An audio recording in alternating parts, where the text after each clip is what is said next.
Ciao a tutti, oggi vi presento l'unboxing del Vodafone 858 Smart, bel telefono, brandizzato Vodafone, che sarebbe Huawei. Ecco qua, io ho scelto il modello bianco, è già acceso e allora non ci sarà la batteria nella confezione, è in rumeno, come ve l'ho detto la scorsa volta. Abbastanza veloce. Ecco qua, poi apriamo.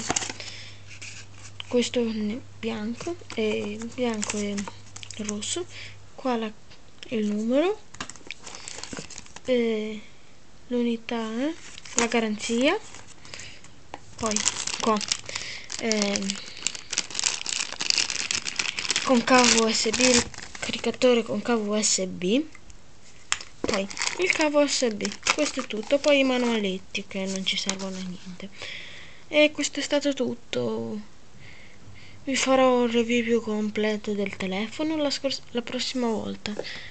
Ciao a tutti da Schmeckero Alex. Ciao!